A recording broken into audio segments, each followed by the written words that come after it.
Okay, looks like we've got 14 people that have come in. I'm going to share my screen.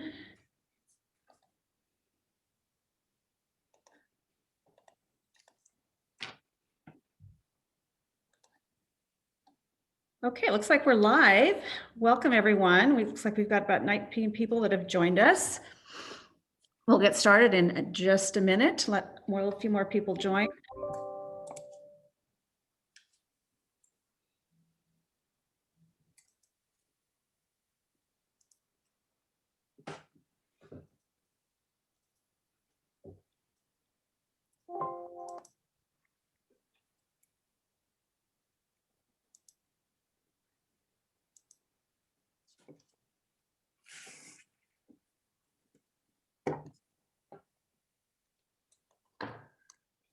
Also, just want to make sure you can hear me. Chat should be up.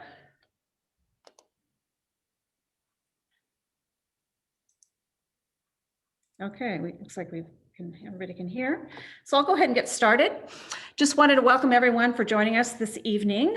We have our March presentation of the Remote Live and Local, and this time around we've got a Mount Si virtual tour and presentation by NAC Architecture, the project team from the Seattle area. So we're excited that they're joining our Spokane group. Welcome, gentlemen.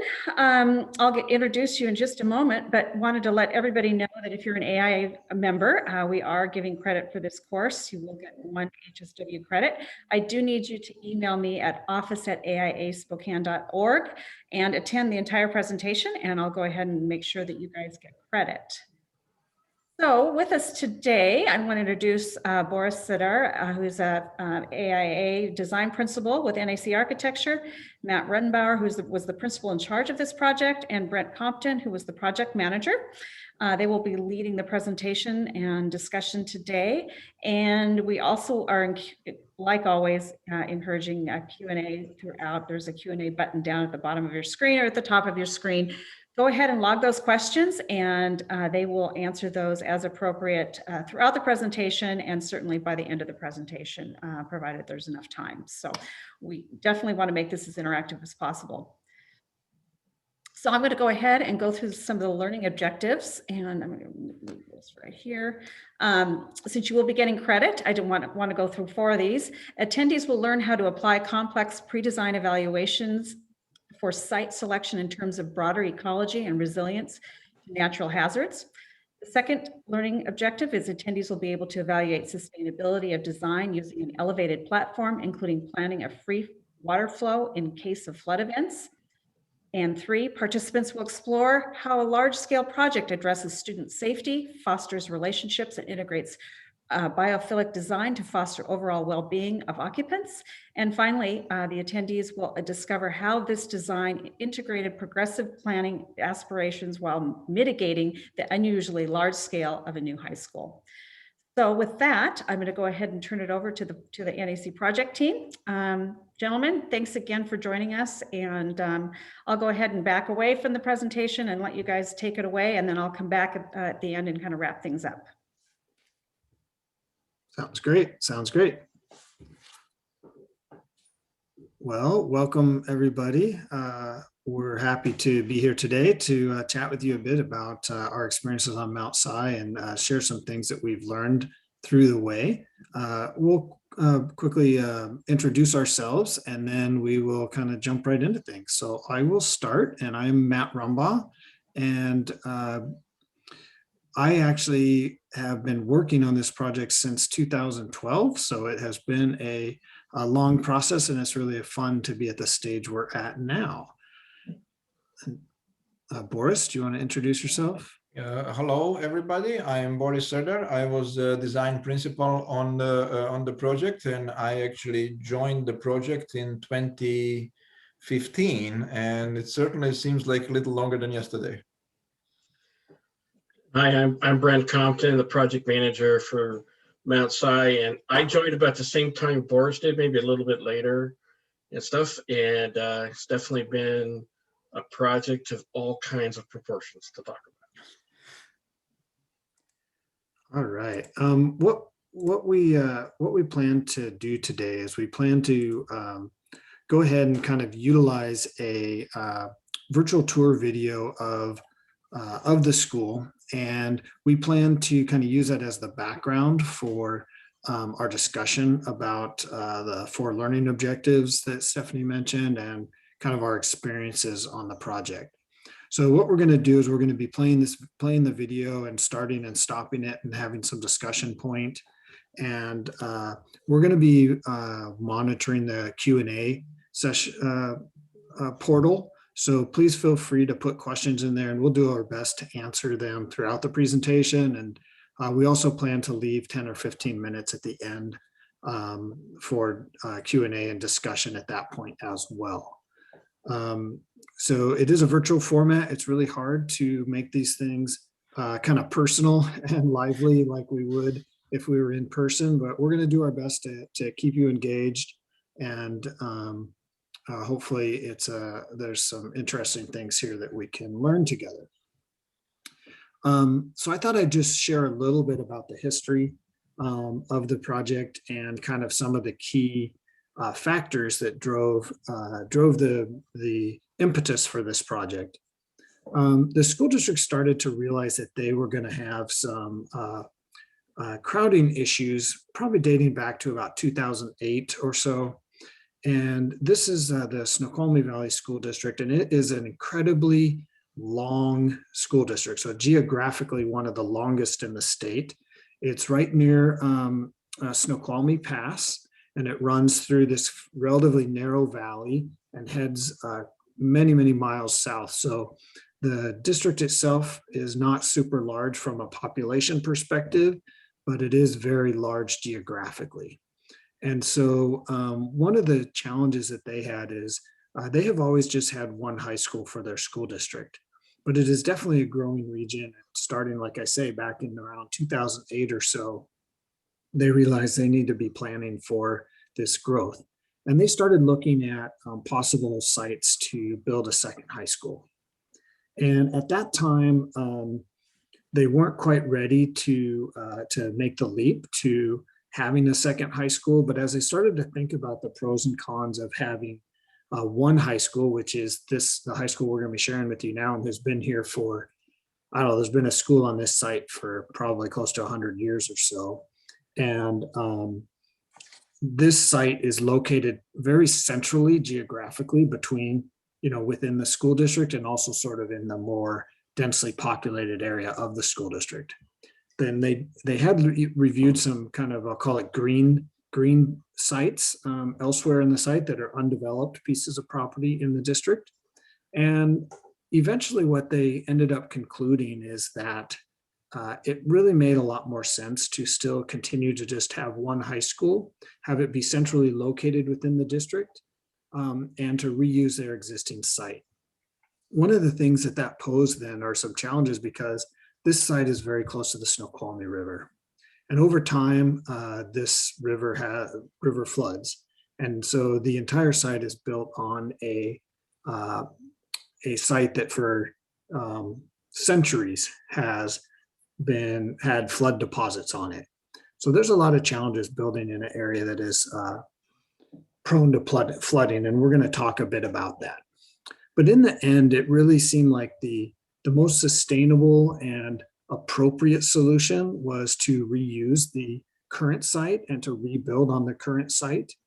So even though that did mean we were building within a floodway, but there was already a structure there before. And so it really made a lot of sense to do that rather than kind of disturbing a greenfield site for a potential new high school. So with that, I'm going to start our video here, and you'll see it kind of takes us through a little bit of a history of the school and also just a virtual tour moving through the building itself.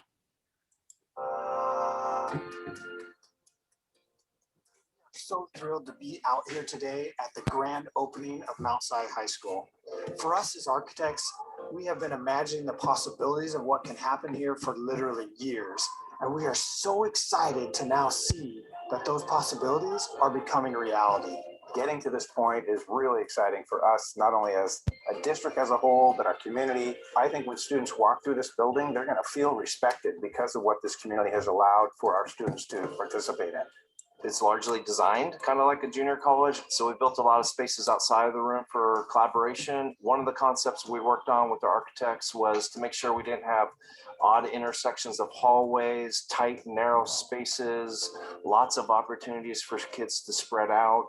We wanted flexible spaces that would adjust over the next 100 years of education, increase student collaboration to move outside of a classroom, to have something that was truly learner-centered and not just adult-focused, to try interdisciplinary approaches, and to really meet the social needs and emotional needs of our students.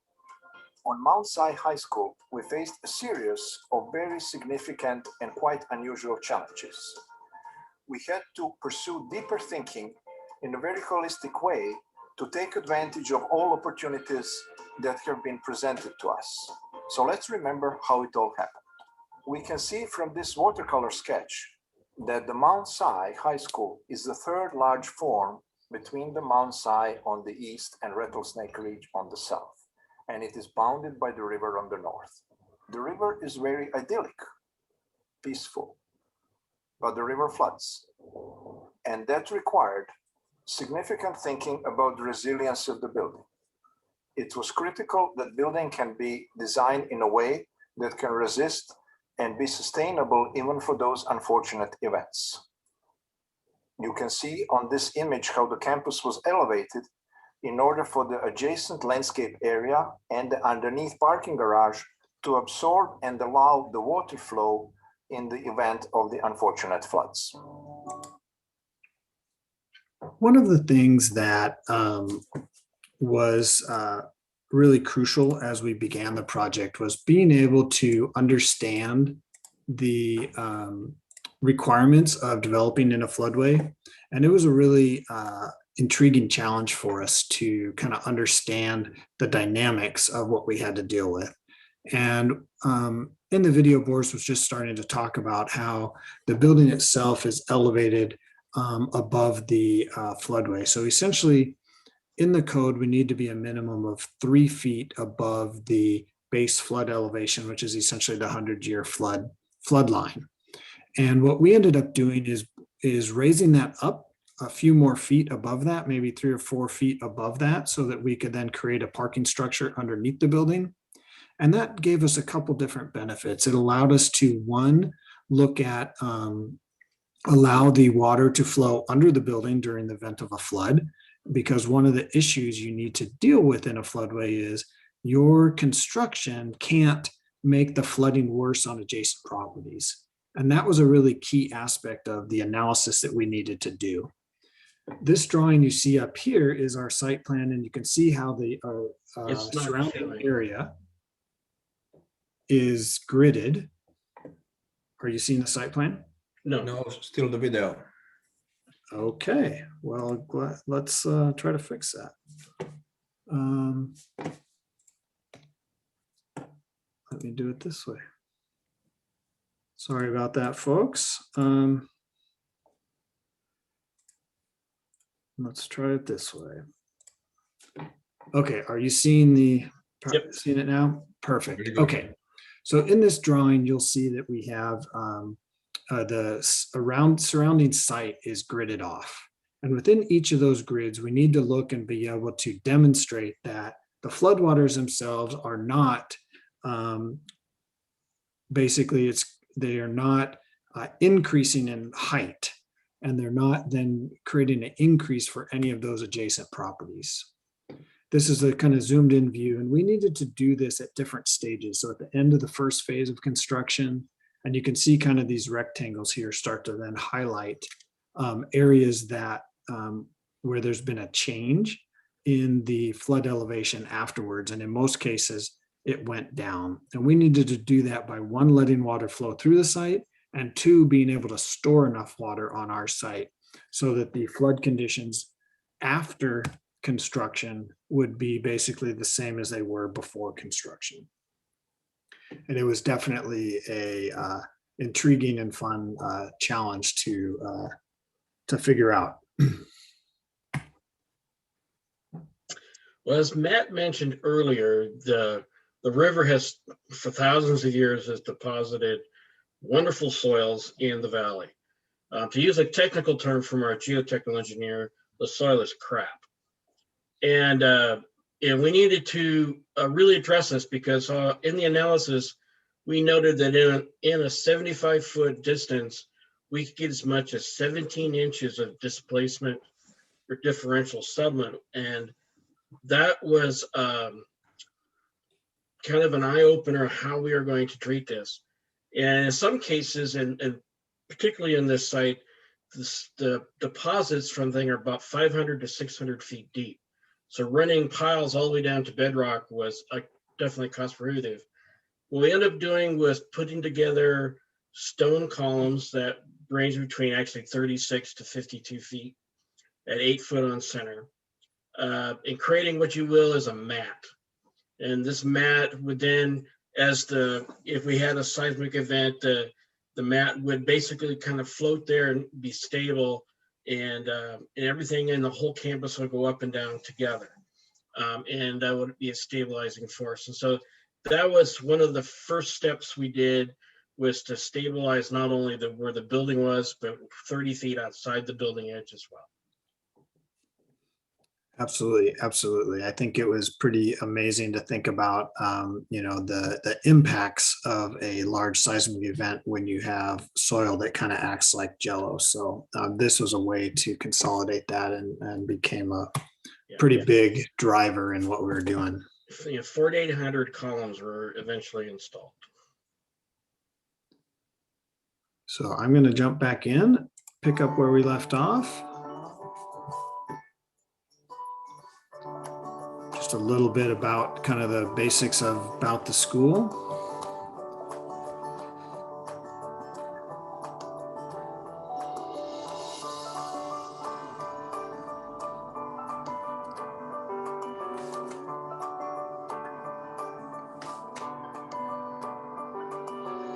In late 2012, NAC Architecture was hired to start working with the district to try to figure out what was the best approach for their high school program. They had a growing community.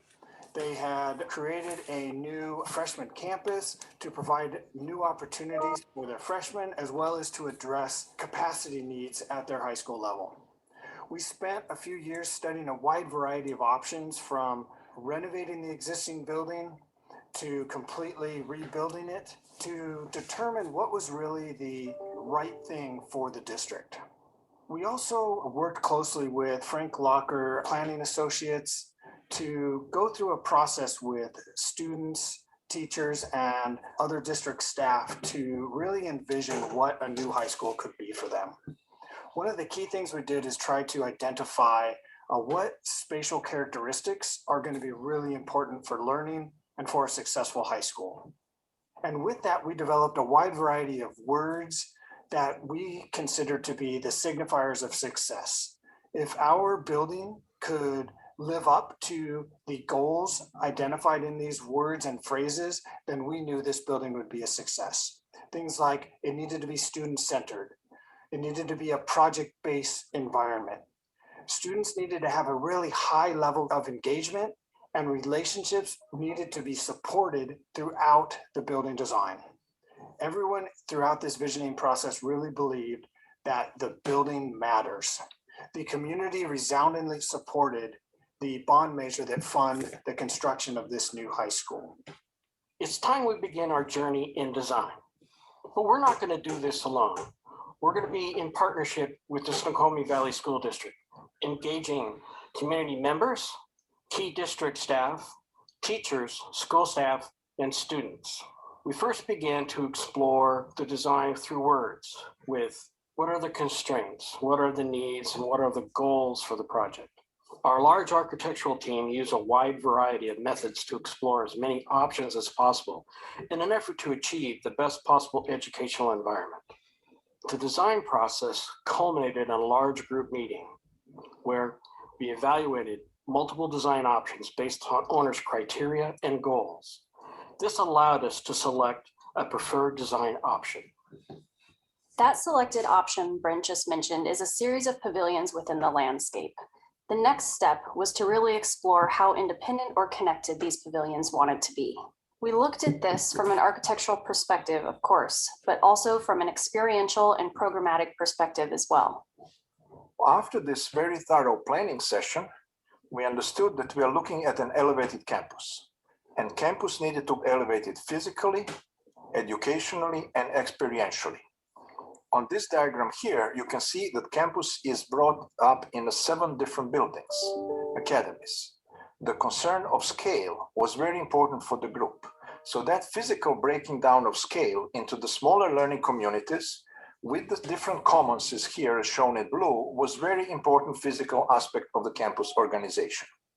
In this diagram, which shows the circulation further dispersed with the yellow diagrams of the spaces that are very conducive for social interaction, for educational purposes, we looked how do we provide that fabric of spaces throughout that campus? How do we approach the campus with the opportunities for social and educational interaction? I think that you are able to get the sense by now that the district had really thoughtful and exceptionally engaging planning process from pre-bond through the design planning phase. And throughout, and I think you got the sense of some of the key goals and students' well-being and ability of students to make relationships in this much larger high school. This was, let's not forget, this was about 1.5 bigger than their current high school. So the jump in scale was palpable concern, not to say fear, about the students still being able to make those relationships and maintain their well-being and wellness on the site. And that came hand in hand with the small academies approach, which was great. But we really need to think about the aspects of biophilic design. How can we plan the spaces for those for abilities for the students of different psychological predispositions, quieter, more shy students? How can they really find their spots throughout that big building and all not feel that they're in one large campus in a way, in reality? So that kind of sense of biophilic principles and incorporating biophilic principles towards helping student wellness was really an integral part of our planning of the whole campus. And hopefully as we continue, you'll see that. So keep an eye out for that. This diagram with the blue sharing spaces distributed throughout the 4 academies, in this case, 4 small learning communities that had a number of interactive spaces between them. That was the vision that was very important for this campus to be elevated in the educational and experiential way. As you can see, all of these spaces have as much connection to the outside, to the natural light as possible, so that the campus feel can be as conducive for relaxation and the educational interaction. So as you can see in this section, the campus is split in several different buildings. The red platform is the base of the elevated campus. Underneath the platform, there is a whole parking level for about 400 cars. You can see the blue voids with the commons and cafeteria being connectors in between the different buildings.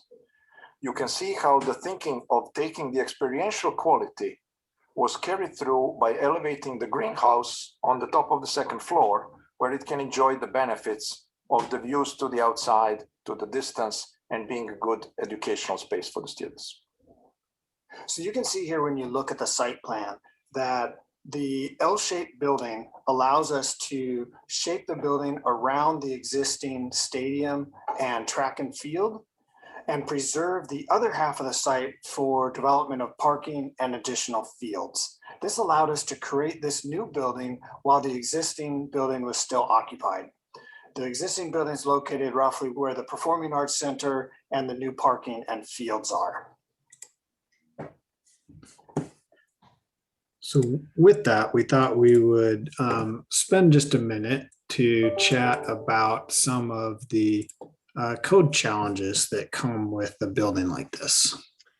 As we earlier mentioned, we talked about pavilions on a platform. And at first, trying to approach this building in a conventional building code approach by using firewalls to break down and to sort of create separations, it became quite a hassle for the parking garage underneath. If we brought a firewall all the way down to the ground, we started blocking floodway waters. And and then also blocking the use of the parking lot. It became a very difficult procedure. Also, now then we started working with the building official for Snoqualmie, and his opinion that because the parking lot went over most of the structure here, the first phase, that he wanted to consider the whole thing one building. And the only way that we could really make this work was to go ahead and go to a type 1 building, because of this parking lot that is the whole thing. So that would allow us to go to an unlimited square footage. We didn't have to worry about area separation walls and but it did require fireproofing, and the structure had to be properly protected. And it did require that we had to be really careful with our exiting off the platform as well. But we worked hand in hand with the building official to make this work and to make it a reasonable solution code-wise. And I think that was kind of unique for us in that not many schools end up being type 1 construction. You think of that for, towers in an urban area or something like that. And but because of just the sheer size and the other factors Brent mentioned, it really made sense to do something a little different here rather than sticking with what's more common. I've done about 30 high schools, and it's the first one that's type 1. So with that, we'll continue on our tour here. As we start to dive into the layout of the building, we want to give you a little bit of orientation. You heard Boris mention the idea that this is really set up as kind of multiple buildings or multiple academies that then are linked by a series of circulation spaces. So what you see in yellow are kind of the core academies that are intended primarily for 10th through 12th grade. The orange is what we've been calling the freshman academy, and it's largely a space for freshmen so that they can be able to get accustomed to being part of this larger community. In purple is the front entry and the administration area. In red is the new gymnasium and athletics complex. You see here in kind of a medium blue color is the Performing Arts Center and music. And in between those, as Boris mentioned, highlighted in blue are 3 separate common spaces. The idea here was that we didn't have one gigantic commons, but we had multiple spaces for students to be able to dine, as well as to create that kind of in-between or void space that allows you to get those views and penetration to the outside. And lastly, you'll see that interspersed throughout this is the elevated outdoor space. That again, because we are up above the parking, we actually have more outdoor space that students can enjoy as part of their kind of secure school experience. As we look at both the second and the third floors, you'll see that these academies are oriented as a 3-floor volume, and students can continue to kind of circulate between those volumes and get views down and above to the upper and lower floors. So as we start to look at a quick overview of the path we're going to be taking today on our virtual tour, it's going to start at the main entry and walk us through many really intriguing spaces on the first floor, across that elevated outdoor space and to the freshman building, and then back through into some additional really kind of core spaces for the main campus to the second floor. And we're going to finish up kind of at the library and the community space next to the library. You'll notice in some of the images today that there's a portion of this school that's not complete yet. That's because this is an occupied campus and we needed to build this in kind of 2 primary building phases. That second phase includes a 700-seat theater, music rooms, and support spaces for both drama and music program. Go ahead, Brent. Brent's going to share with us a little bit more about some of the phasing aspects. Okay, this is basically an aerial photo of the existing campus before we started work. And the history of this campus has sort of just been added on ad hoc. And it was never really a sort of a planned out thing, it just sort of happened. And so the next slide. So the original master planning was to try to insert new buildings around existing buildings and step by step in multiple phases. Next slide. And it became quite an exercise in academic futility, because it seemed like it just kept expanding the length of time it needed to do the project. But we challenged back to the owner and say, hey, do you really need to use the softball field and baseball field? What if we were to build on top of those? That might afford us the opportunity to build more in one single phase or maybe two phases and shave off some time on the construction. So we started exploring that, moving towards the northeast on the site, over the top of the baseball field, softball field, and the existing parking lot. And so we started to get further, and then we started developing these podiums, or this podium with these pavilions or academies on top of that. And what this really did is it shaved about 18 months off of the original schedule. It allowed about 90% of the school to be built in one phase, while they can still stay in the existing building, minimizing disruption. And that was, I think, a key selling point of doing this approach, is that it minimizes the disruption of the students, and also maximize, I think, the safety of consolidated construction in one area.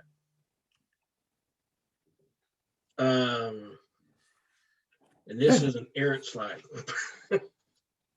All right, so we're going to jump back into our video here. So let us look some more what an elevated campus in physical, educational, and experiential terms may mean for design of the new high school. You can see that there is opportunity to have clear connection of the spaces like commons and cafeterias with the views in the distance. You can see, for example, the clear entries are very secure, and here's the drop-off to the freshman campus that is separate from the main entry. In the educational terms, it is very important to see how the shared spaces that are interspersed through the building have good transparency and good connections with their main adjacent spaces throughout.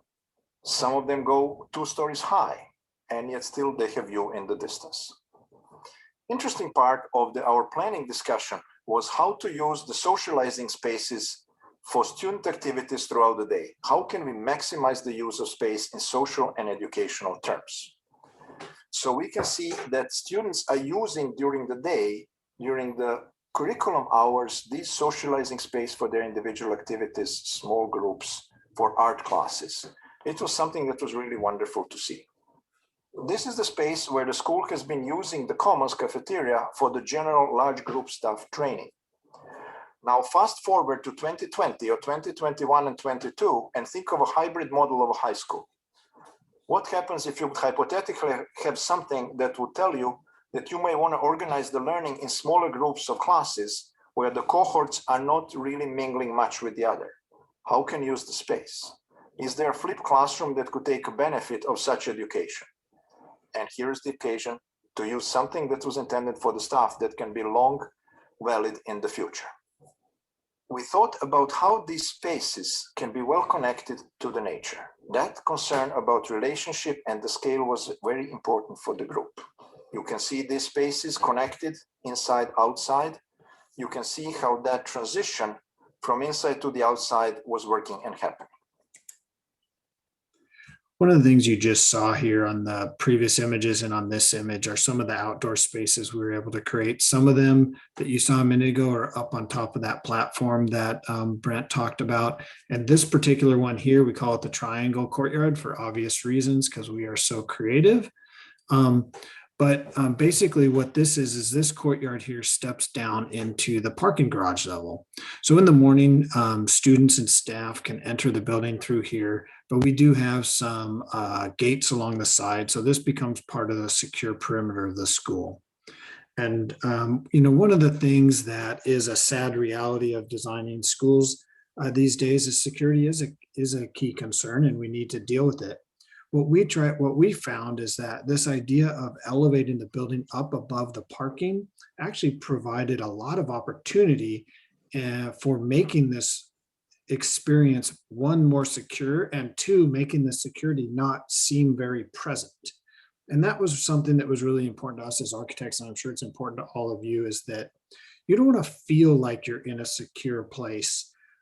You just want a place that is comfortable, is beautiful, that has spaces that you can really enjoy and use. And that's what we tried to and accomplish while still creating this secure environment. And having an elevated campus like this really did give us a lot of great opportunities.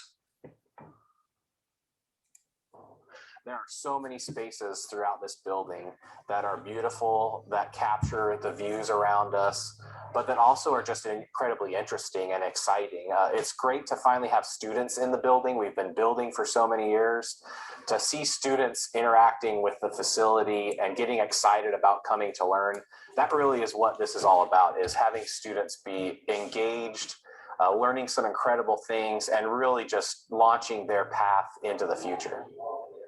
And here are a couple of examples where we try to really bring the daylight and connection to the nature with the views from near and far to allow students to have that restorative ability of nature being present in their daily life. Connection to nature was also carried through the daylighting, from the commons, cafeterias, at the edges of the campus, to deep into the spaces, to all of the spaces on the campus, such as the weight room here or career tech. The concern of the daylighting was pervasive and infuses the whole campus throughout. Now we want you to experience Mount Si firsthand. Let's start out under the library, where you can imagine yourself being here on Friday as the Friday morning welcoming committee celebrates your entry into the school. Let's enter through the main entry hall, where both school pride and community history are celebrated. The community is very proud of their history while also embracing the future needs of education. To the left is the triangle courtyard that brings you up from the parking garage and also serves as a secure outdoor lunch space. On the right, we have administration, counselors' offices, and the career center leading you into the first commons area. We are approaching the first of 3 common spaces. Each of these common spaces were purposely placed as a key intersection for student and teacher support. The commons includes a lot of variety of space, whether that be the open dining area or places for prospect on the student learning stairs, or more private along the edge for those maybe who are a little more introverted and who just want to watch what's going on. The commons is also keenly located with different support services next to it or near it, such as the student store, or upstairs right above is the library or the cafe for partaking in lunch that are prepared by the students. The career center was placed purposely next to the commons, since this is going to be a large service for students who are planning their future careers, whether they be a technical school or college, university work.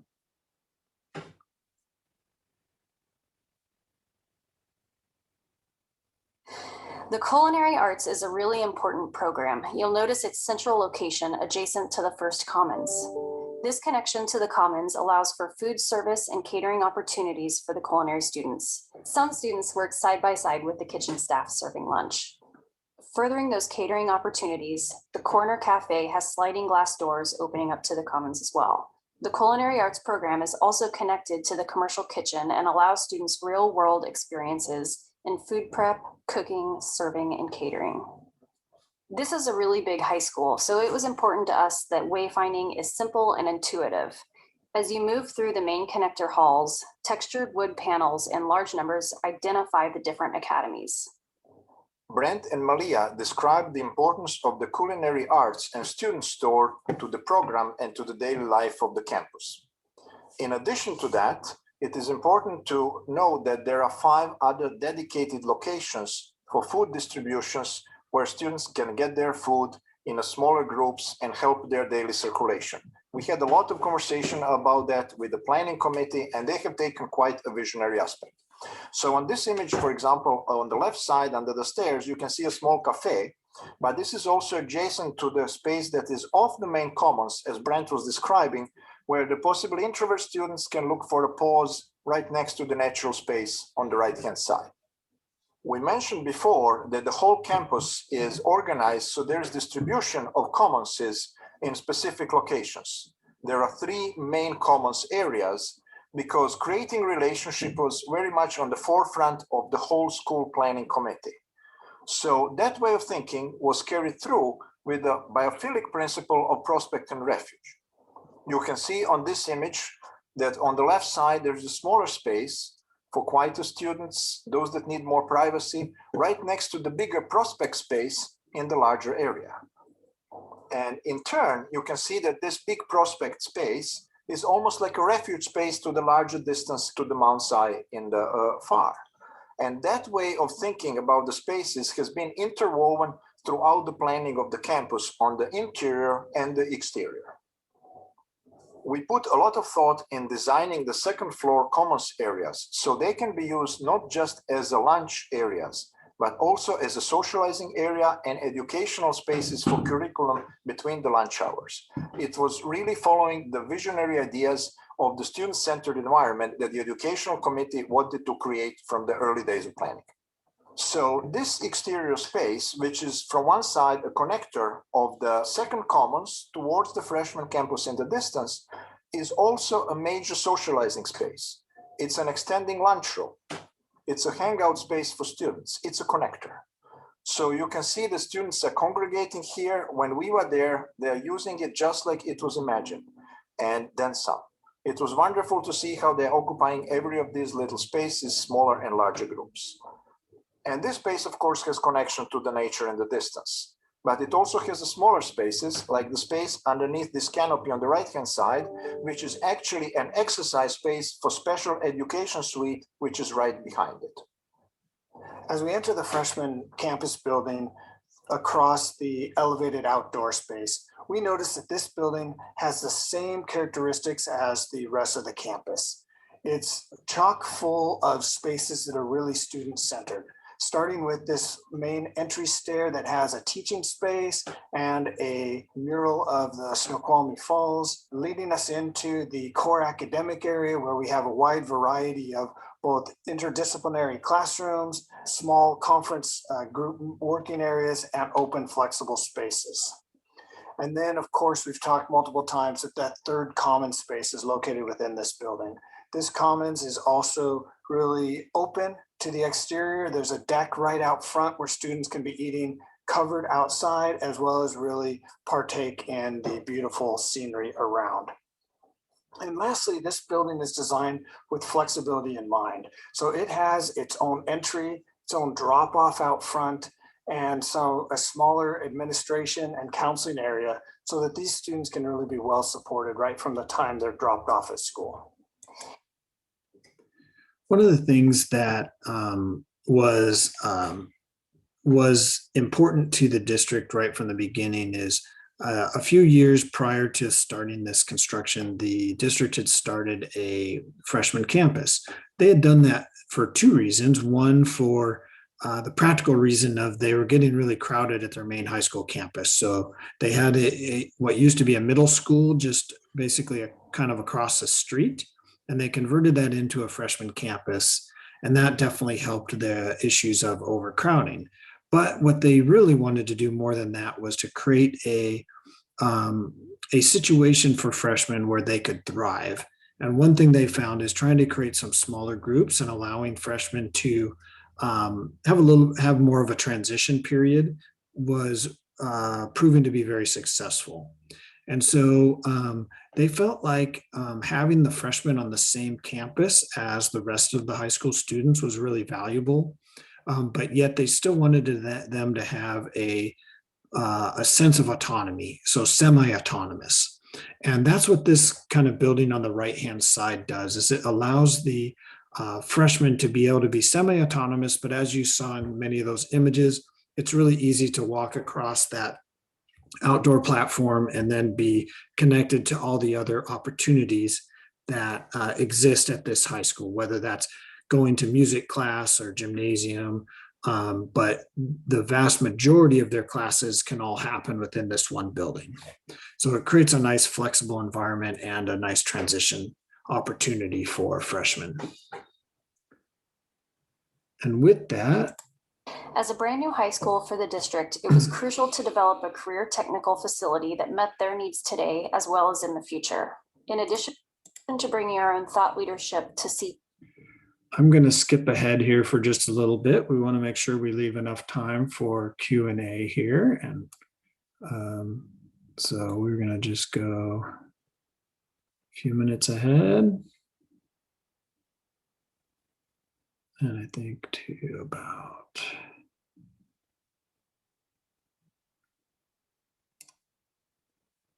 Technology Center was envisioned to be a place to foster collaboration and teaming. At the heart of this center is the Innovation Lab. As you can see highlighted in yellow, this lab is literally the heart of the wing. There's generous amounts of glass to help that interconnectivity to the surrounding programs to the Innovation Lab. Within this space is a presentation area where students will present their projects to a team of mentors.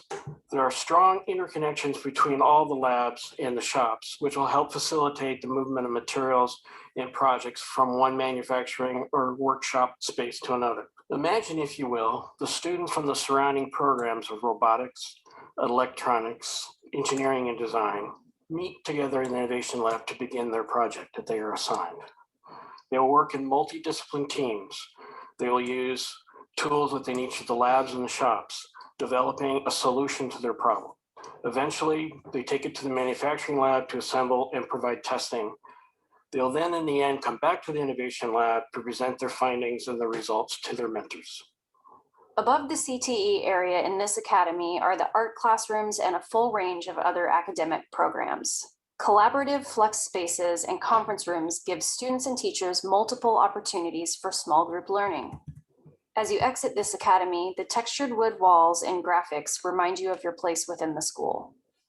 Each academy within the school is designed as an interdisciplinary place for teaching and learning.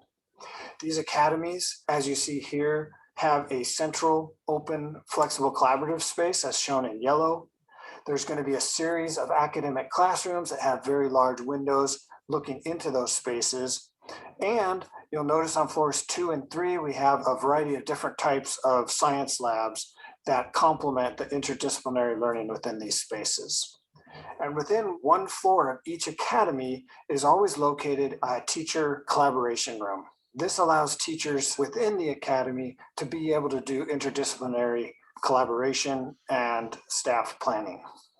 These academies are really trying to advance that mission that Boris talked about before of having an elevated educational experience. Just as the common spaces within the school are always structured around a view to the outside and especially a view to the outside, so it is with the academies. They have fantastic views to the outside, so the students are always really feeling not just connected to their academic programs, but also to nature. As we look at this floor plan of the library, we can see that library was envisioned as a multitude of spaces of synergetic nature that can provide flexibility for academic pursuits in the future. As you're approaching it, the brown space is ASB room with a large transparency. The magenta is the video lab that is right next to the video production. And it is a space that can be working in conjunction with the library. After hours, students can make their project, research in the library, and continue their education. The red space is the maker space, which is again something that can be helped by research and is a space that can benefit from good interaction with the library. As you think of the library and this location in the building, it is really the one space that's both for the students, for the staff on a daily basis, for the community gatherings. It is designed for about 150 people, and it is one space from which you can relate yourself both to the Rattlesnake Ridge on the south and to the Mount Si of the east.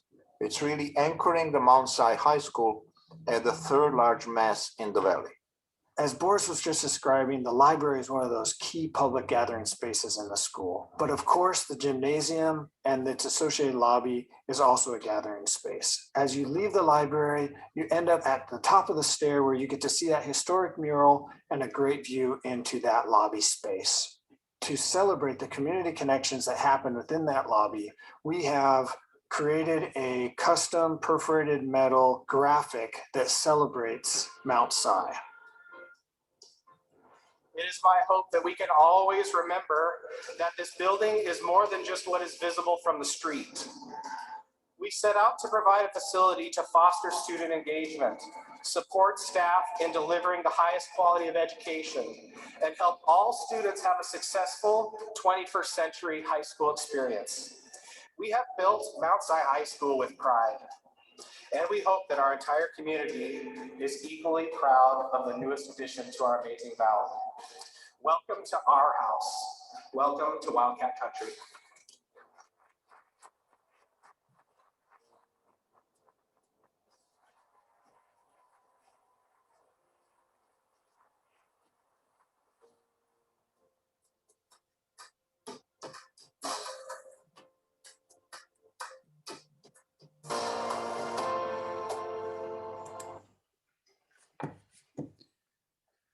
So with that, you got to see the grand opening there, and we thought we would end with that and pause to be able to take any questions. I haven't seen any come up yet in the portal, but we're happy to chat about other topics.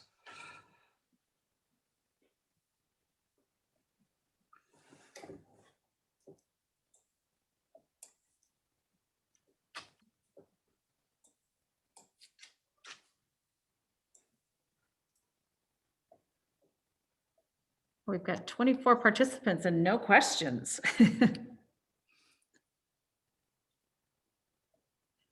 Okay, well, maybe what I'll do is I'll go ahead and share my screen and just do one little closing, and maybe some questions will come through at the last minute. All right.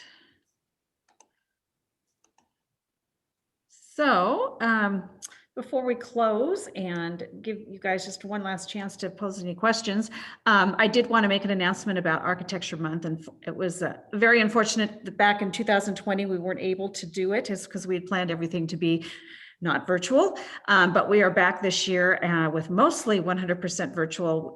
The theme this year is resilience in architecture. We've got 12, 13 different events planned throughout the month. Look for the keynote coming out here at the end of this week or early next, with a whole schedule of events with registration coming probably a week after that. So we're excited about what we're bringing and the opportunity to get lots of continuing education credits. So take advantage of it, and there will be some prizes and some participation awards just to make it fun and to support the local restaurant scene in Spokane. So I will stop that. And any questions? No. Oh wait, we did get one from Larry Harris. Great presentation. My only question is regarding the podium floor over the parking area. Is it constructed out of concrete? Go ahead, Brent. You want to talk a little bit about the construction? It was originally going to be post-tension concrete, but we ended up couldn't afford that in a VE. So it's actually steel, wide flange beams, and composite deck on top of that, and then a lot of waterproofing. One of the things we debated is, does it make sense to have sort of two systems? So cast in place concrete and post-tension deck for the garage and lower level, and then steel the rest of the way up, or to just start steel right from the ground and go all the way up. And in the end, we decided that for us, it made most sense just to go steel right from the ground up. And it does require all those other challenging aspects of the fireproofing and the waterproofing that Brent mentioned. Thanks, Larry.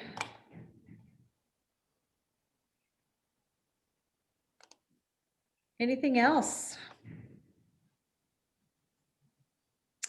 Well, in that case, what I'll do is let everybody get back to their evening. And I just really want to thank Brett, Matt, and Boris from NAC. Gentlemen, thank you for showing us this exciting project. And it's interesting to see the way schools are evolving for safety and any number of reasons, and the opportunities that students get and the way the flow has changed. So thank you for providing that insight to all of us. And everybody have a great evening. And again, if you want to get credit or need to get credit or even want a certificate, please make sure and email me at office@aiaspokane.org, and I'll make sure and get that information to you and get that credit logged. All right, nothing else then. I'll go ahead and end the webinar. Again, thanks again for joining us, and we'll see you all for Architecture Month. Thanks. Thank you. Thanks, everyone.